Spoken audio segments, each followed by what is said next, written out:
So if you want to make six figures, you can't just be talking about you want to make six figures. You hear what I'm saying to you tonight? If you do the three things I tell you to do tonight, I guarantee you, whatever it is you want to do in life, you'll be able to do. You will be able to accomplish whatever you want to academically, financially, relationally, whatever. So three things. All right, now I'm going to tell you the story. I got to get out of here. And the story is about, you guys have probably heard about this before. It was a young man who, he wanted to make a lot of money, and so he went to this guru, right? He told the guru, I want to be on the same level you on. And so the guru said, if you want to be on the same level I'm on, I'll meet you tomorrow at the beach at 4 a.m. He like, the beach?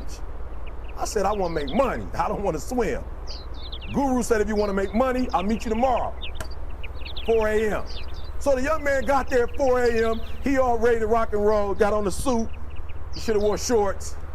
The old man grabs his hand and said, how bad do you want to be successful? He said, real bad. He said, walk on out in the water. So he walks out into the water. Watch this. When he walks out into the water, it goes waist deep. So he like, this guy crazy. Adrian, he like, I want to make money. He got me out here swimming. I didn't ask to be a lifeguard. I want to make money. He got me in. So he said, come out a little further. Walked out a little further. Then he had it right around this area, the shoulder area. So this old man crazy. He's making money, but he crazy. Said, come on out a little further. Came out a little further. It was right at his mouth. My man like, I'm about to go back in here. This God is mine. So the old man said, I thought you said you wanted to be successful. He said, I do. He said, walk a little further. He came, dropped his head in, held him down, hold him down. My man getting scratching, holding him down. I got you. I know you brushed it out, but I got you. He had him held down. I need you for an illustration. He had him held down. Just before my man was about to pass out, he raised him up. He said, I got a question for you. Somebody answer the question for me. He said, when you were underwater, what did you want to do? Lee, I'm looking for a different word though than lip. What's that word? He said, I wanted to breathe. He told the guy, he said, when you want to succeed as bad as you want to breathe, then you'll be successful. I don't know how many of y'all got asthma in here today, but if you ever had an asthma attack before, you short of breath, SOB, shortness of breath, you wheezing. The only thing you trying to do is get some air. You don't care about no basketball game. You don't care what's on TV. You don't care about nobody calling you. You don't care about a party. The only thing you care about when you're trying to breathe is to get some fresh air. That's it. And when you get to the point where all you want to do is be successful as bad as you want to breathe, then you'll be successful. And I'm here to tell you, number one, that most of you say you want to be successful, but you don't want it bad. You just kind of want it. You don't want it badder than you want to party. You don't want it as much as you want to be cool. Most of you don't want success as much as you want to sleep. Some of you love sleep more than you love success. And I'm here to tell you today, if you're going to be successful, you've got to be willing to give up sleep. You got to be willing to work off for 3 hours of sleep, 2 hours. If you really want to be successful, some days you're going to have to stay up 3 days in a row. Because if you go to sleep, you might miss the opportunity to be successful. That's how bad you got to want it. You got to go days without, listen to me, you got to want to be successful so bad that you forget to eat. Beyonce said once she was on the set doing her thing, 3 days had gone by, she forgot she didn't eat. Because she was engaged. I never forget when 50 Cent was doing his movie, I did a little research on 50, and 50 said that when he wasn't doing the movie, he was doing the soundtrack. And they said, when do you sleep, 50? Sleep, he said, sleep. Sleep is for those people who are broke. I don't sleep. He said, I got an opportunity to make a dream become a reality. Football players, how many football players? Got anybody like football in here? Raise your hand. Anybody like football? Emmitt Smith. I used to be a Cowboy fan before they did my boy Tom Landry wrong. I used to be a Cowboy fan. And watch this, there was a commercial. Emmitt Smith had won his first Super Bowl, and he had this commercial when he was lifting weights. I don't know if you saw the commercial when he was lifting, and Emmitt said, you know what? I won the Super Bowl, so I can rest now. He was doing his bench press. So he said, I won the Super Bowl, so I can rest now. So he throws up about 325, boom. And he rests for about 2 seconds. Then he, boom, boom, boom. Did you see that? He'd already won a Super Bowl. He said, I think I'm going to take a rest. And he rests for how long? 1 second. Most of you won't be successful because when you're studying and you get tired, you quit. And I'm here to tell you today, if you got somebody came in my office the other day crying. I said, look, don't cry to give up. Cry to keep going. Don't cry to quit. You already in pain. You already hurt. Get a reward from it. Don't go to sleep until you succeed. Listen to me. I'm here to tell you today that you can come here, you can jump up, you can do flips, you can be excited when we give away money. But listen to me, you'll never be successful until I don't have to give you a dime to do what you do. You won't be successful until you say, I don't need that money, because I got it in here. So listen to me. Emmitt Smith said this at the end of the commercial. Emmitt Smith said, all men are created equal. Some work harder in preseason. I'm going to say it again because you might have missed it. All men are created equal. Some work harder in preseason. So that means that there are some people who are going to see the professor, going to see the TA. And even when the professor says, I don't meet with you, my TA meets with you, you say, I don't want to talk to your TA. I don't pay the TA. I pay you to teach me. So you're going to have to find some time to meet me. If I got to meet you at the mall, if I got to meet you at your house, you are going to see me. Listen to me. All men are created equal. Some work hard in preseason. When I went to college, guys were way smarter than me. 4.0s, 3.0s. They went to the Ivy League high schools, came to Oakwood from these great high schools. Most of them are not doing what I'm doing. Why? Because it's not about where you come from. It's about heart. You come to a place where, being smart ain't enough. You got to have heart. That's number one. Watch number two. Number two, catch number two. I wrote it down. I want to make sure you got it. It says watch this. We're talking about sacrifice now. The important thing is this. You're writing while I'm saying it, because I only have about 3 more minutes. Listen to me.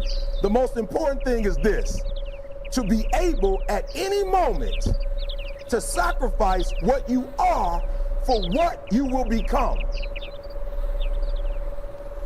That's the number 2 thing. You got to catch that one. To be able to, listen to me, at any moment. Some of you can make sacrifices when Monday Night Football is not on. You can make a sacrifice. But when the game come on, for some reason, you just attach to it. For some of you, when your favorite show come on, you can make sacrifices on Sunday when ain't nothing going on.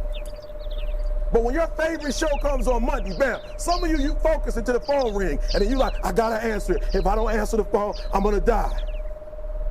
I'm saying to you today that there are some of you, if you give up your cell phone, you would be successful. But your cell phone is more important to you than your success. I'm gonna say it again. I'm gonna hurt somebody.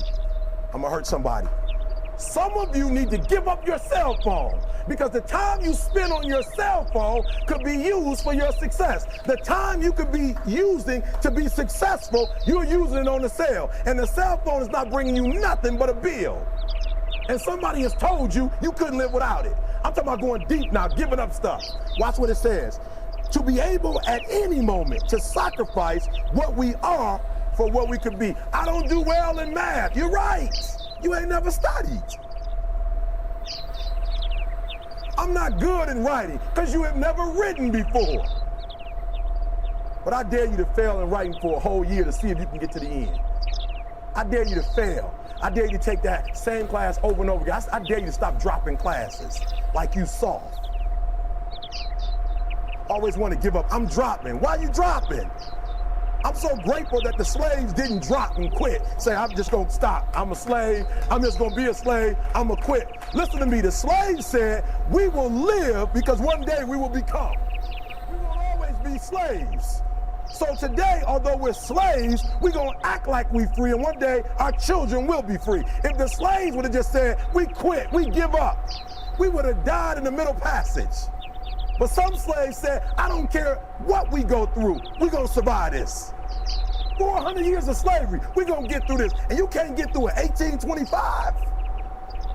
You can't get through a writing class, and you got tutor after tutor, resource after resource. The problem is, you ain't never felt no pain before. You're soft. It's a soft generation. You quit on everything. Our people did not quit. Harriet Tubman not only made it, she went back and got some more. She said, you know what, I made it, but I'm going to walk all, listen to me, shh. not ride the bus. I'm gonna walk all the way back down to the south to get some more. And you quitting on 1825? Now watch this. You quit after you, listen to me, you get a sleeping bag and you wait for them. You wait for the first WRA instructor to come in and you come out your sleeping bag, I need help. You quit after you do that. You quit after you had, listen to me, a WRA party. I'm having a party, everybody come over. I got food, everything, and let them get over there. Let it be all the best writers. All right, I food y'all. I want to have a writing party.